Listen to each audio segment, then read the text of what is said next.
तमाम देखने और सुनने वालों को प्यार भरा सलाम। जज़ीरा नुमा अरब की संगलाख चट्टानों सहराए बेआबो गया पर एक ऐसा महीना भी साया फिगन होता है कि जब पूरा सहरा खुशबुओं से महक उठता है। खुदरो झाड़ियों के खुश रंग खुशनुमा फूलों की महक फ़िज़ा में कोसे कज़ा के रंग बिखेर देती है। समंदर से आने वाली मोतदिल हवाएं चार सु फैल कर अहले अरब को माह रबीउल अव्वल की आमद की नवीद सुनाती हैं। रबी के लुग़वी मानी बहार के हैं, जबकि रबीउल अव्वल पहली बहार को कहते हैं।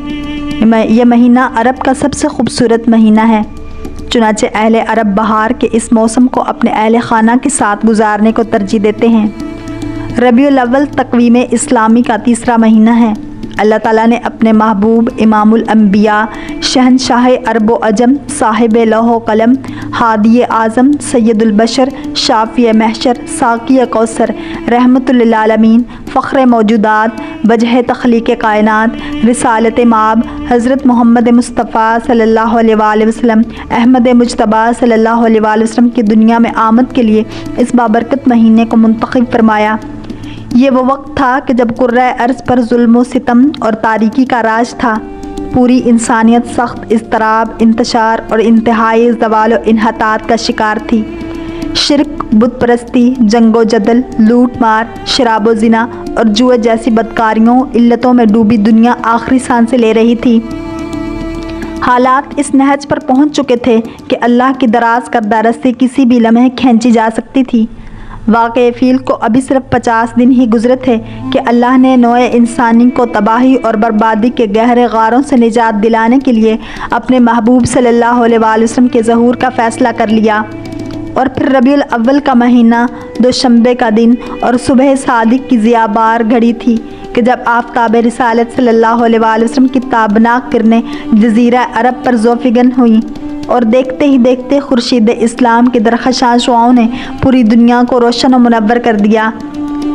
हज़रत इब्न साद की रवायत है कि रसूलुल्लाह सल्लल्लाहु अलैहि वसल्लम की वालदा माजदा बीबी आमना ने फरमाया कि जब आप सल्लल्लाहु अलैहि वसल्लम की वलादत हुई तो मेरे जिस्म से एक नूर निकला जिससे मुल्क शाम के महल रोशन हो गए। वालदा ने दादा अब्दुल मुत्तलिब के पास पोते की वलादत की खुशखबरी भिजवाई तो खुशी से निहाल हो गए। शादाओं फरहां घर तशरीफ़ लाए तो देखा कि पूरा घर मसहूर कुन खुशियों से महक रहा है, नूर से मुनव्वर है। पोते को गोद में लेकर खाना काबा में आए और देर तक अल्लाह के हुजूर दुआएं करते रहे। फिर मोहम्मद नाम रखा जो अरब में मारूफ न था। इब्न साद ने यह रवायत भी नकल की है कि आप सल्लल्लाहु अलैहि वसल्लम का नाम अहमद रखने की हिदायत की गई थी। चुनाचे वालदा ने अहमद नाम रखा। आप सल्लल्लाहु अलैहि वसल्लम के वालिद हज़रत अब्दुल्ला आपकी वलादत से पहले ही वफ़ात पा चुके थे।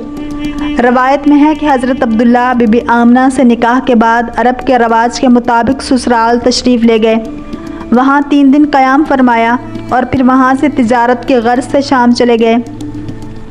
वापसी पर मदीना में क़याम फरमाया ताकि खजूरों का सौदा कर सकें। इसी दौरान आप बीमार हो गए। वालिद अब्दुल मुत्तलिब को इत्तला मिली। वो फ़ौरन बड़े बेटे के साथ मदीना तशरीफ़ ले गए, लेकिन उनके पहुंचने से पहले ही हज़रत अब्दुल्ला का इंतकाल हो चुका था। शुरू में आप सल्लल्लाहु अलैहि वसल्लम ने अपनी वालदा मोहतरमा का दूध पिया। फिर आप सल्लल्लाहु अलैहि वसल्लम के चचा अबू लहब की लौंडी सोबिया ने आप सल्लल्लाहु अलैहि वसल्लम को दूध पिलाया। बाद अज़ां अरब के दस्तूर के मुताबिक आप सल्लल्लाहु अलैहि वसल्लम को परवरिश के लिए बनु साद की एक खातून हज़रत हलीमा सादिया के हवाले कर दिया गया। जब बनु साद की ख़वातीन का काफ़िला मक्का रवाना हुआ तो अहले काफ़िला ये देखकर हैरान रह गए कि हलीमा की वो मरियल कमज़ोर और बीमार सवारी जो आने में सबसे पीछे थी, वापसी पर अपनी बर्क रफ्तारी की वजह से सबसे आगे थी। हज़रत हलीमा कहती थीं कि मोहम्मद सल्लल्लाहु अलैहि वसल्लम के आने से हमारे घर में खुशहाली और बरकत के एक नए दौर का आगाज़ हुआ। अल्लाह ताला हम सबको हजूर नबी रहमत सल्लल्लाहु अलैहि वसल्लम की मोहब्बत नसीब फरमाए। अगर आपको ये वीडियो पसंद आई है तो लाइक, शेयर और सब्सक्राइब करना मत भूलिए ताकि ऐसे ही इस्लामिक वीडियोस आप तक पहुँच